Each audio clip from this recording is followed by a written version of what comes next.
located on an Irish island, stands a lone castle. Soon, it will be populated with mystery, deception, and heavy emotions. This is the very first season of the Traitors. 24 strangers will move into this castle and live here until they are either murdered by the Traitors, banished by the entire castle, or reach the final fire ceremony and win the game with their faction. Each round, a murder will take place. Everyone will reunite at the breakfast room where they will find out the murdered player. Throughout the whole day, they will all get to chat with one another to decipher who the traitors are. In the middle of the day, the whole castle will come together and decide who gets a shield, protected from murder. This gathering is called the Faithful Crown Ceremony. Sometimes, people will need to risk their vote if they want to have a chance at the shield. Your vote is really valuable in this game, because right before nighttime, a banishment will go down. Everyone with a vote will need to eliminate someone, and that person will reveal if they are a faithful or a traitor. Then, the moon will rise and the traitors will murder once again. With all of this out of the way, it's time for the new players to move into the castle. Starting with the first four, we have Colleen, Archer, Gianna, and Russell. They each enter the castle and greet one another. Colleen introduces herself as an empath, someone who uses nature to help guide people to understand what emotions they feel. In Gianna's confessional, she talks about how out there Colleen looks. She feels like she'll be a lot of trouble in this game. Back to the group, Gianna introduces herself as a longtime baker. Russell then says he's a flight attendant. The group end off with Archer revealing he is a gamer. In Archer's confessional, he mentions how he's ready to use his strategic mind, whether he's faithful or a traitor. He thinks this game will be a breeze for him if he becomes a traitor. The four players then head to the round table where they will sit and wait for the rest of the players to arrive. Meanwhile, outside the castle, Devin, Krista, Dasmian, and Neymar are the next four to arrive. In Neymar's confessional, she mentions how she's physically disabled and has a prosthetic leg. She lost her leg due to a tumor when she was a teenager. Nobody will know about her leg at first because she wants to build genuine connections before revealing it to everyone. In the castle, Devin introduces himself as a road sweeper, a pretty basic job. Krista says she's an architect. In Devin's confessional, he calls Krista a hottie. But, Neymar caught his eye first. She's a perfect age for him anyway, just a few years younger than him, and he's 31. He's hoping to bond with her more in the castle. As the four go to the round table, the next four players run towards the castle doors. It's Morel, Brandon, Janine, and Parker. As they walk up, Janine reveals in confessional that she's pumped for this game. Her game plan is to lay low and look for strange attitudes to hunt down the traitors.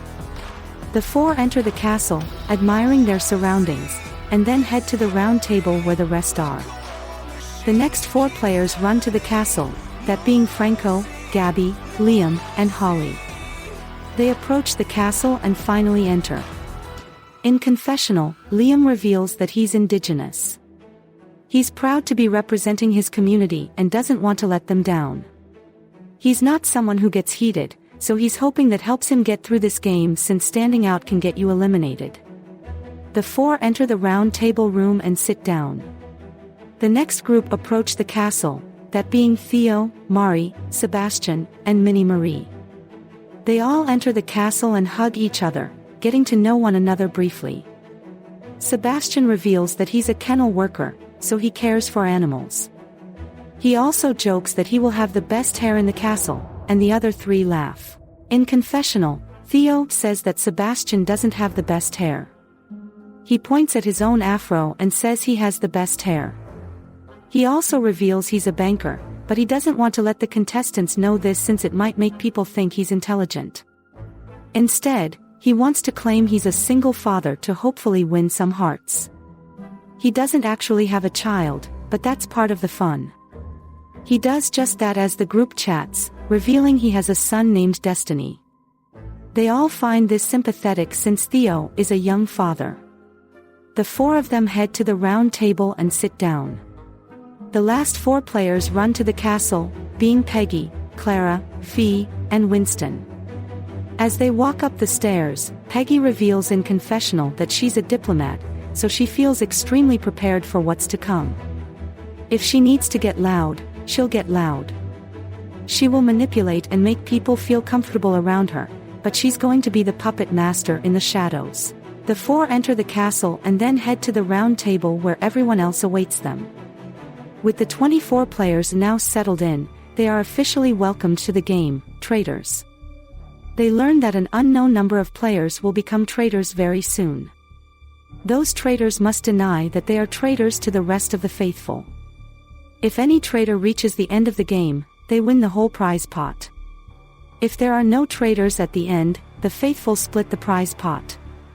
It's also possible for the traitors to split the money amongst each other, but it's a risky ordeal because they might try to steal the cash from the other traitors. In a moment, the lights will shut off, making it pitch black in the room. Some players will be tapped on the shoulder, meaning they have become a traitor. Once complete, the lights will turn on, and the game will be on. In confessional, Holly says she really wants to become a traitor because nobody would expect a small girl like her to be one. In Fee's confessional, he says that hopes he's a faithful because he's not a good liar at all. He's just a bundle of positivity and wants to play this game with dignity. In Russell's confessional, he prays to God that he becomes a traitor because he has the ability to hide his emotions as a flight attendant. In Krista's confessional, she talks about how being a mom is difficult, so being a traitor will be an interesting challenge for her if she becomes one. In Brandon's confessional, he talks about how important it is for him to win the money in the end. He has medical bills to pay off, so if he's a traitor, he wants to be the last one standing. If he's a faithful, he wants to be one of the last 2 standing. Not 3. Not 4. Just 2. Back in the room, the lights turn off and nobody can see a thing. As they all sit in silence, Brandon's shoulder is tapped first, making him the first traitor. Then, Gianna's shoulder is tapped, making her the second traitor. Krista's shoulder is tapped next, making her the 3rd traitor of the castle. There's also one more traitor, and that is Theo. The lights then turn back on, confirming that some people here are no longer a faithful. With that, people look around the room, including Morel, who stares at Janine, claiming her seating position is different from before. Janine then comments that she's not here for the random accusations, so she tells Morel to respectfully back off that claim. In confessional, Janine is pissed at Morel already since she's trying way too hard right off the bat. Plus, nobody should be mentioning Janine's name ever. Back at the table, Russell faces Gianna, asking her if she's a faithful or a traitor, and she calmly says she's a faithful.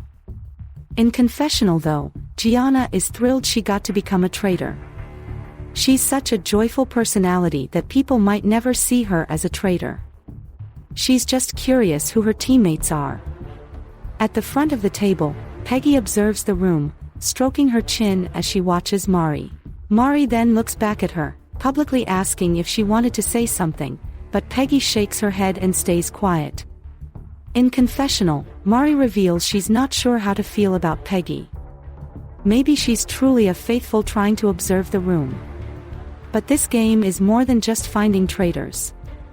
Mari feels like you should be voting out people who don't trust you, and Peggy might not trust her moving forward, so she'll need to keep an eye out on her.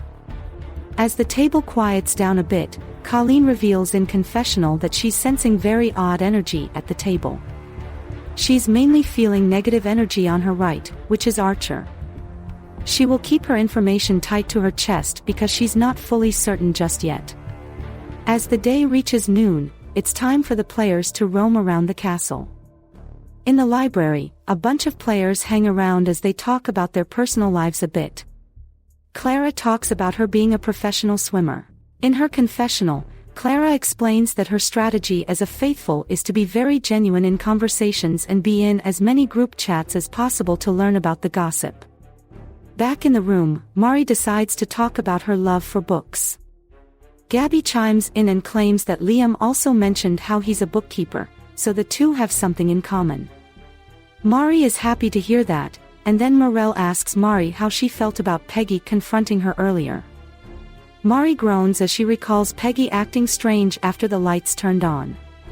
She really did not like her attitude towards her. In confessional, Mari says that this is her perfect opportunity to throw shade towards Peggy. Peggy is someone she won't be able to work with, so she has to go first. At an upper terrace, another group chat forms. Brandon asks if anyone has any early suspicions, but nobody else responds. Janine claims it's way too early to know if someone is a traitor or not. She's pissed that Morel decided to play so hard so fast by staring her down after the lights turned on at the table. Minnie Marie agrees that it was strange because everyone else was looking at multiple people. In confessional, Minnie Marie says she's keeping her eye out on Morel, just like many other people. If she continues to act suspicious, they might have to vote her out at their first banishment. Back with the group, Dasmian says he has two main suspicions. He pegs Theo as a perfect traitor type because he seems super collective and calm, and he's a single father who is young and probably needs money. Colleen then replies by saying no multiple times, claiming she doesn't get strange energy from him. Dasmian then continues with his second suspicion, and that's Neymar. She's one of the quieter people at the moment, so she could be just staying silent to keep eyes off of her. In confessional, Dasmian says he's fairly certain Theo and Neymar are both traitors. There's so many signs pointing at them. If it's not either of them, he's probably going to make himself a target just for spreading false accusations. In a corner, Janine pulls Peggy aside, telling her that she firstly wants to let her know that she trusts that she's a faithful because she's way too observant to be a traitor. Peggy says okay, so Janine tells her she needs to push for Morel's name if she plans to stay alive. Right now, the main conversations are about her and Morel. Peggy doesn't like this strategy though because she doesn't even think Morel is a traitor. In confessional, Peggy claims that Morel is definitely not a traitor. Her eyes are on Mari because she's way too defensive. She wants to start pinning her as the target for the faithful. Back to their conversation, Peggy tells Janine that they need to make Mari the actual target because she's clearly a defensive traitor. Janine groans and tells her this is not the right move for her. In confessional, Janine is pissed that Peggy isn't taking her advice. She's obviously faithful, but there's 22 other people who think she's a traitor. She's ignorant as hell, making it so hard to work with her. In the library, a group of 6 chat about the hot topics around the castle. Theo tells Krista he feels like there are 3 or 4 traitors since that's a normal amount for 24 contestants. Krista claims she doesn't care, as long as they vote off traitors one after the other. The other 4 in the room talk about Morel being a possible traitor. Fee recalls the chat outside, and Colleen and Minnie Marie were both present at the time. He feels really solid about Morel being a traitor. Everyone seemed to agree with that name. Colleen nods and says she gets bad energy from Archer and Morel. She doesn't know who else is giving bad energy yet, but she currently feels good energy in this whole room. She also really liked the energy when they were outside on the terrace, so she feels like Russell, Brandon, Janine, and Dasmian are all good as well. In confessional, Gianna laughs hysterically, talking about how good this is for her game that people trust her so much based on vibes. She just needs to go along with this narrative that Morel is a traitor. Back in the room, Peggy and Janine walk into the room, and everyone says hi to them. Peggy immediately throws out that she's finished with the talks about her being a traitor. She knows people are talking about her already, but it's time for everyone to learn who really is a traitor. She says Mari is certainly a traitor, so if this room has any faithful in it, they should vote Mari out at the first banishment. In confessional, Krista mocks how Peggy barged into the room and made her big speech about Mari being a traitor. If Mari really is a traitor, Krista feels like it'll be easy to just pin the votes onto Peggy because she's already a massive suspect. Back in the room, Fee tells Peggy that her method of calling out traitors is too much. She needs to take it back a notch, but Peggy then tells Fee that they can't let the traitors feel calm. They need to keep them on their toes, so early strategy talks are necessary. In another room, Archer, Theo, Janine, Fee, and Mari chat about the current names being thrown around. Janine speaks up about how she doesn't feel comfortable voting out Peggy because in her eyes, Peggy is way too out there to be a traitor. Traitors want to hide in the shadows. Mari then asks Janine if she has a name in mind, and Janine straight up says she thinks it's her. Mari is taken aback by this and asks her why she thinks this, and Janine replies by explaining how defensive she was when Peggy looked at her at the round table. Mari says that's a ridiculous accusation because she genuinely did not know why Peggy looked at her specifically. In confessional, Theo talks about how much he loves the chaos already going on. He sees something in Janine that could be deadly going forward. She definitely makes a lot of sense about Peggy, and he personally feels like Peggy is faithful. Back in the room, Archer says he actually feels like they need to let the first murder happen before making major accusations because none of this information might matter anyway. Mari and Janine stop talking and the five start talking about other things. In the hallway, Devin, Neymar, and Sebastian sit against a wall on the floor, talking about who they do not trust right now. Firstly, Neymar says she feels like she can open up with the two of them since they really do get along together. Devin agrees and says everything said between the three of them should be kept here, and the other two agree with that. Neymar then throws out that they really cannot trust anyone who is a loud mouth. If they share any crucial information with those types of people, that information will likely leak to others. Sebastian says Peggy is the biggest loud mouth they have to worry about. Devin also adds Mari because she gets loud when people irritate her. Neymar also adds Janine to that list because she will probably share information with Peggy since they are pretty close, which means that information is not secret anymore. In confessional, Neymar talks about how great she feels about Devin and Sebastian. She obviously hopes they aren't playing her right now, but she'll trust them and constantly share information with them. She really needs to ensure their names aren't thrown out there as much because that'll keep them safe from banishments and potentially even murders going forward. With evening now approaching, the entire castle is invited to the very top of the castle where the faithful crown ceremony will occur. Everyone is seated and the rules of today's faithful crown ceremony are then explained. Anyone who feels nervous about tonight's murder can nominate themselves for a chance at winning a shield. Anyone who doesn't nominate themselves will then vote secretly between the nominees, and the person with the highest vote count will get themselves a shield in secret. Nobody but the shield holder will know about it. However, if the vote ties, nobody will get a shield, but of course, nobody will know that. There's also a very big risk today for anyone deciding to nominate themselves for the shield, but that'll be revealed afterwards. With that, everyone is asked to raise their hand if they wish to nominate themselves for the shield. Mari raises her hand up, followed by Dasmian.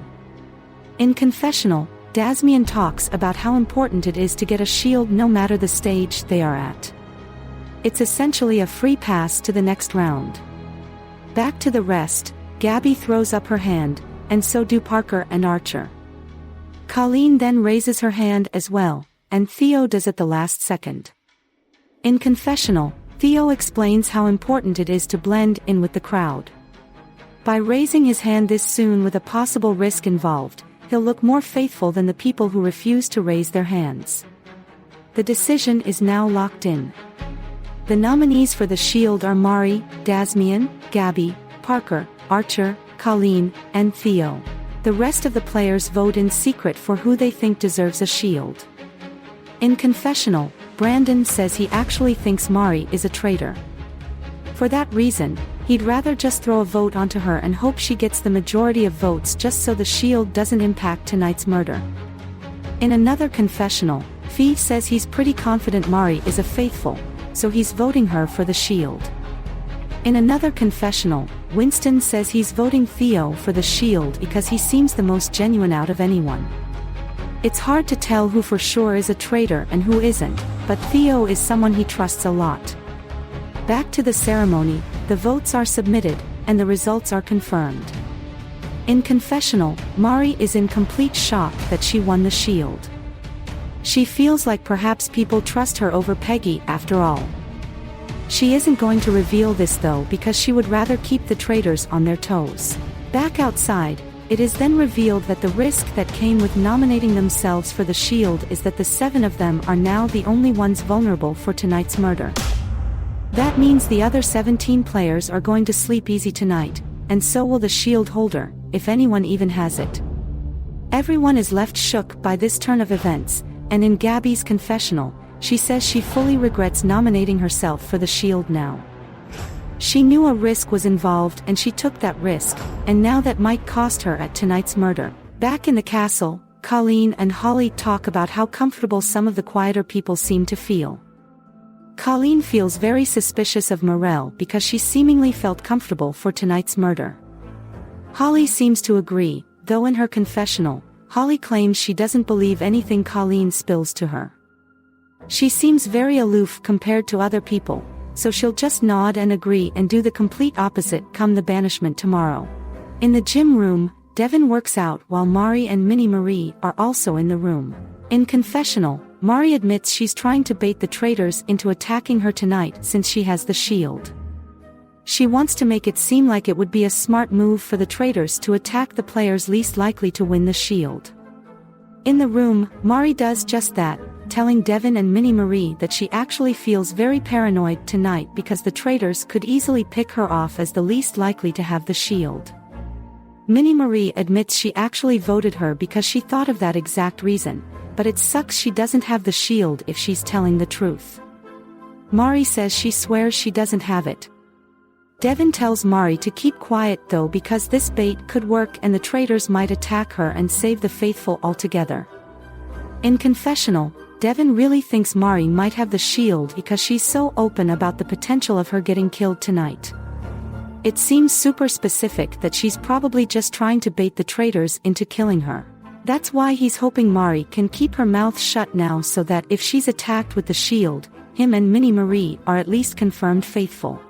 With nightfall approaching, the castle heads to bed, some people saying goodbye to each other before leaving. In confessional, Archer says he's going to pray he stays alive tonight because he really doesn't want his journey to end so soon. His game only just started, and ending it here would be such a shame. It's now officially the first night, and Brandon walks up to a book stand where he must sign his allegiance to the traitor team. No traitor is allowed to leak the team, but throwing shade towards another traitor is allowed, as long as it still keeps some of the identity hidden. Brandon signs the book and puts on his new cloak and heads off. Gianna then approaches the book next, signing it and heading off in her new cloak. Krista goes up next and does the same thing, walking off in her cloak. Finally, Theo signs the book and comments how he's so anxious to find out who the other traitors are. Theo then walks off in his cloak. Inside the traitors' turret, all 4 traitors stand around in their cloaks. They are then asked to unveil their hoodies to see each other for the first time, and so they do. Immediately, they are all in shock over the team they have. Gianna immediately says this is a winning team because none of them have really been named as a possible traitor. Theo thinks this is a really stacked team because he never expected any of them to be traitors, especially Gianna. Gianna makes a pose, calling herself the generous Gianna that nobody expects to do any murdering. Krista then comments how smart Theo was for nominating himself for the shield. It really throws people off now. Theo thanks her and admits he did not get the shield, but he feels like Mari might have it because he heard a lot of people voted her when having his quick evening chats. Brandon feels like it's obvious she has it because it's an easy kill for the traitors without having to worry about a shield, but now it's the reverse. Gianna then asks the group about tonight's murder. They have 6 options since Theo obviously doesn't count. Krista throws out right away that Colleen should stick around because she's way too messy to go this soon. People are eventually going to be fed up with her empath, psychic ways and banish her. Theo also notes that Archer was on Colleen's radar, so they could kill Archer to make Colleen look more suspicious. Brandon, however, says that they really need to consider someone else he has in mind, because there's someone who is already suspecting Theo a little bit. Of course, nobody else agreed to this thought, but Dasmian did throw out in an earlier conversation that Theo could be a traitor because he comes off very genuine and would be a perfect fit for a traitor role. Theo thinks that's a ridiculous accusation, so he's not too concerned about it, but it could be a future issue. Krista then adds another name to the mix. She feels like Gabby is the perfect kill tonight because she's in a very neutral position right now. Nobody sees her as a threat. Gianna says she doesn't know how to feel about that though, because Gabby could have a shield. People admit to voting her as well, so this could be a risk attacking her. The four then agree on one name and breathe out as they throw a scroll with their name on it in the pit in front. Theo has the final confessional of the night, stating that he feels really good about this kill. It's going to potentially shock some people at breakfast tomorrow, which is exactly what the traitors want to see.